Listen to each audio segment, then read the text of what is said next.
नमस्कार, मैं गौरव त्यागी। आप देख रहे हैं सच की जांच पड़ताल न्यूज चैनल। देखते रहिए जिले की हर खबर के पर आपकी नज़र। सब्सक्राइब करें और चैनल को शेयर करें। प्रयाग के इस पावन तीर्थस्थल में एक बार फिर परंपरा के अनुसार हम लोगों ने गंगा तिरंगा कार्यक्रम संपन्न किया है। ये गंगा तिरंगा कार्यक्रम देश का एकमात्र कार्यक्रम है जिसमें राष्ट्र ध्वज और राष्ट्र नदी दोनों का बंधन एक साथ होता है। देश 77 वर्षों से गणतंत्र घोषित है। ये जिसे 26 जनवरी को रिपब्लिक डे गणतंत्र दिवस कहा जाता है, जिस समय ये गणतंत्र घोषित किया जाना था, आखिर ये 26 जनवरी की तिथि क्यों चुनी गई, इस बारे में आज तक लोगों को नहीं बताया गया। क्योंकि जैसे ही जनतंत्र घोषित हुआ वैसे ही जनता की आवाज को बंद कर दिया गया।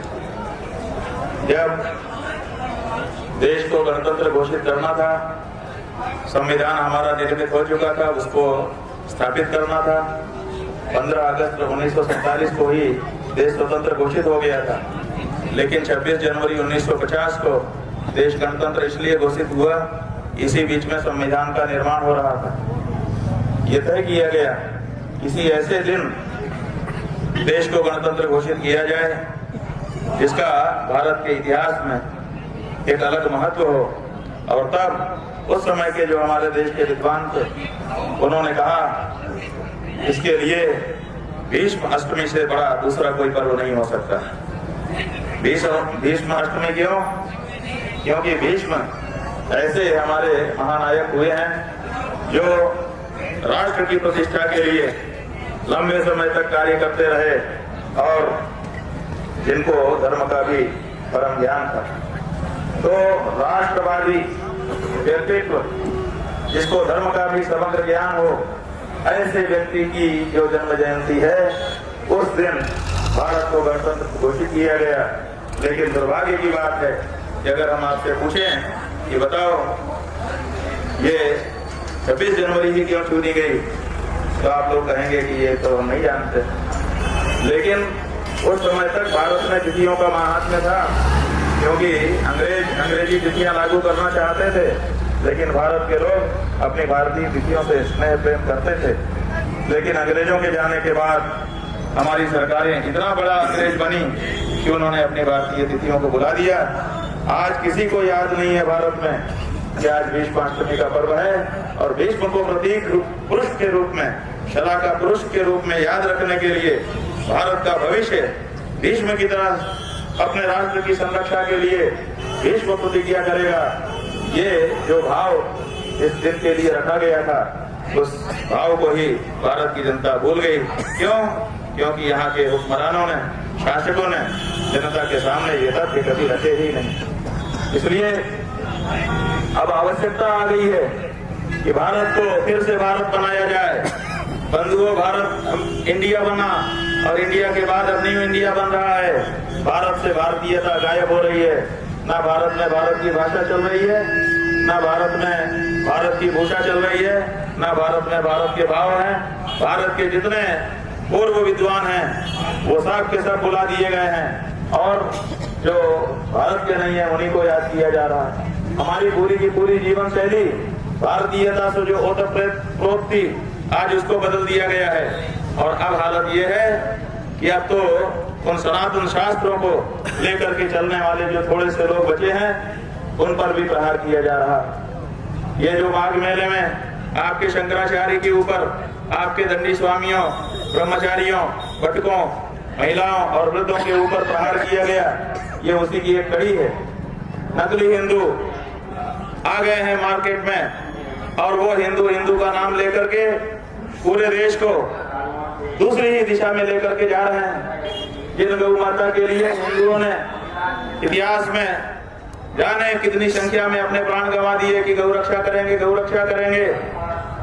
जिन गौ माता की सेवा के लिए इस देश का संप्रभु राजा दिलीप नंगे पांव पीछे पीछे चल करके उनकी सेवा करता था, उन्हीं गौ माता को आज काट काट करके बोटी बोटी करके आप हिंदुओं के वोट से बनी अपने आप को हिंदू कहने वाली सरकार डॉलर से बेच रही है और डॉलर कमा रही है। और इतना ही नहीं, एक संगठन है बहुत बड़ा जो कहता है कि हम दुनिया के सबसे बड़े संगठन हैं, उसके पदाधिकारी प्रेस कॉन्फ्रेंस करके बिना किसी लज्जा के, बिना किसी संकोच के ये कहते देखे गए हैं कि हमारे 30,000 स्वयंसेवक गौ मांस खाते हैं, हम किसी के खाने पीने पे रोक नहीं लगाते हैं। आप बताइए, जब हिंदू गौ मांस खाने लगेगा तो उसको हिंदू धर्म में बनाए रखना संभव हो पाएगा? हिंदू की पहचान क्या है? हिंदू की पहचान है गोत्र। कहीं भी, चाहे कहीं दुनिया के किसी भूभाग में कोई हिंदू हो, अगर आप उससे पूछेंगे कि तुम हिंदू हो, वो कहेगा हाँ, तो आप उससे पूछ सकते हैं कि तुम्हारा गोत्र क्या है। और कोई भी हिंदू हो, वो ब्राह्मण हो सकता है, वो क्षत्रिय हो सकता है, वो वैश्य हो सकता है, वो शूद्र हो सकता है, ये कोई भी हिंदू होगा वो कहेगा हाँ हमारा गोत्र है, और गोत्र का नाम बताएगा। गोत्र का मतलब क्या है? गोत्र का मतलब है गो माने गाय और त्र माने त्रयं रक्षणे, रक्षा करने वाला। जो गाय की रक्षा करने वाली कौम है उसका नाम हिंदू है। इसलिए गौ रक्षा हमारा हिंदू का परम धर्म है, प्रथम धर्म है।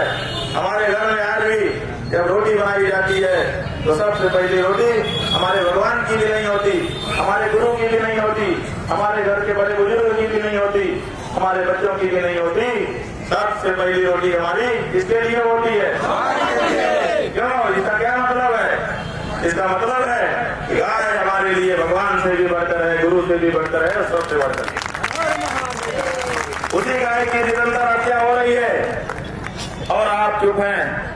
और जब गौ रक्षा के लिए कोई आवाज उठाता है तो उसका बीच बाजार में अपमान किया जाता है। जिनको गोरक्ष पीठ मिली थी, हमारे आदित्यनाथ जी, उनको मुख्यमंत्री बनाया गया। हम लोगों को बड़ी प्रसन्नता हुई कि अब तो गोरक्ष गाय की रक्षा के लिए जो पीठ बनाया गया है उसी पीठ का पीठाधीश्वर, अब तो गौ रक्षा हो ही जाएगी। लेकिन गौ रक्षा बंधुओं उनके राज में भी नहीं हो पा रही है। जो नरेंद्र मोदी जी भाषण देते थे कि ये गुलाबी रंग देख करके तुम्हारा दिल रोता है कि नहीं रोता, मेरा तो रोता है।